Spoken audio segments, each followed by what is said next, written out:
Ty Simpson, 5-star quarterback, number 27 overall player in the nation, and the 3rd-ranked quarterback per 24/7 Sports, is set to release his commitment tomorrow, and we have to talk about it. But before we do, as always, y'all know the drill. I want to hear from y'all. Conventional wisdom dictates that Ty Simpson is down to 2 schools, the Alabama Crimson Tide and the Clemson Tigers. So I want to hear from y'all. Which school do you think he will be attending? Let me know down below and let me know why.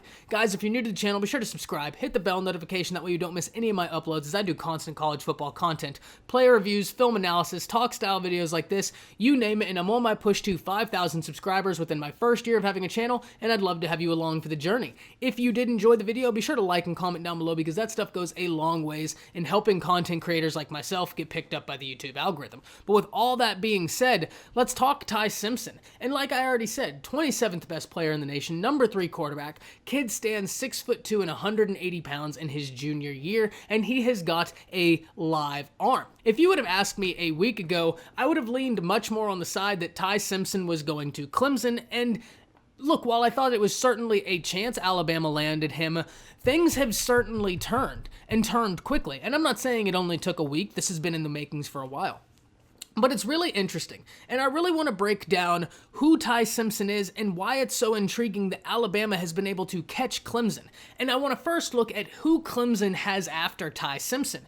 And when we look at who Clemson has on their recruiting staff, they have their 2 best after Ty Simpson. I'm talking Brandon Streeter, who is the quarterback's coach at Clemson, who has recruited guys such as DJ Uiagalelei, Trevor Lawrence, you get my drift. He's the guy that has nabbed their 5-star quarterbacks, and he is a guy that they are very confident in his ability to land a high-level quarterback. Also on Ty Simpson, they have Tony Elliott. Now, for my recruiting fans, you know the name Tony Elliott because he has a laundry list of high-ranking players that he has been able to pull in. And it's almost a tale of opposite factors when we look at Alabama. On Clemson's staff, we have 2 guys that have been very successful in landing high-level players to the Clemson Tigers. And for Alabama, the primary and secondary recruiter are Bill O'Brien and Jay Graham. Now, while I have every bit of faith in Bill O'Brien and Jay Graham's ability to recruit with the best of them, they haven't been at Alabama. They haven't been able to put together a laundry list of recruits to go and tell Ty Simpson, this is who I got for this university and this is how they turned out. Now, while Jay Graham can say that he got guys like Marshawn Lattimore and Cam Akers that are 5 stars, Bill O'Brien hasn't been recruiting in a long time, right? He's a guy that has been out of that process, and like I said, I have every bit of faith that he'll be able to jump back in it. And that right there is one of the reasons why I felt like Clemson was farther ahead, at least, than Alabama, was because of who they had going after Ty Simpson. Now, we have to also understand this about Ty Simpson, that he is a kid that is not scared of competition. If you look at Alabama and Clemson right now, both universities boast quarterbacks that were top 10 players in the nation in their class. DJ Uiagalelei for Clemson and Bryce Young for Alabama. Both guys with generational talent, and Ty Simpson knows this, that both of these guys are young, that both of these guys could technically classify as freshmen if they wished, and that he could be competing or waiting for quite some time. But that doesn't bother him because he is all about the process.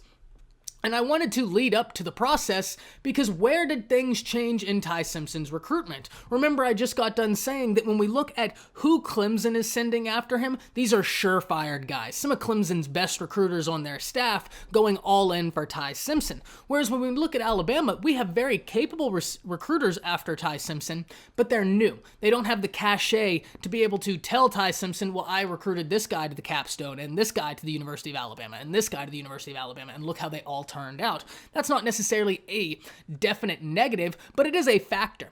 So where did things change? Well, as they often do with the GOAT, and that is Nick Saban, because Nick Saban has gotten personally involved in the recruitment of Ty Simpson, and now he is trying to go all in to land Simpson. Now, this would be a major get for the University of Alabama and their recruiting classes. They sit 24th in the nation right now, which I have no worries about. Alabama will start a little bit slow this year, just like they started last year, and it's because of the just inability to evaluate kids normally like they did last season. But nonetheless, Nick Saban has honed in on Ty Simpson, and he is making it a priority to pull the young man. And we know that anytime Nick Saban gets involved personally in recruitment, that means something.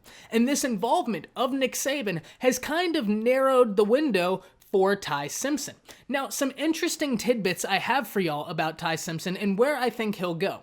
If we look, and I've said this a few times already, if we look at the 24/7 Sports crystal ball, they currently have him going to Clemson, but if we look at who the insiders are picking, the last 2 picks that were submitted both have him going to Alabama. And I actually just talked to somebody today that has an in at the recruiting at the University of Alabama, and he told me that they feel very, very confident in their ability to land Ty Simpson, and where they stand, that they feel very confident that he is and could be rolling with the Tide. And that would be a massive commitment. Look, anytime you get a 5-star player, that's huge. But you make it a 5-star quarterback, and all of a sudden the outlook on your class can really flip on its head. Look, I understand, and I've always said Sark was going to generate excitement at the University of Texas in his ability to recruit, but look at how that excitement just blew through the roof once you added in Malik Murphy. So something to think about. If I had to guess right now, what was a probable Clemson commit a week or 2 ago has become a direct coin flip, to where no matter where he picks, it won't surprise me, and I think either university is going to be very happy with the player they receive. But y'all, you know what I want. I want to hear from y'all. So do you think that he is going to be going to Clemson or to the University of Alabama? That's it. See ya.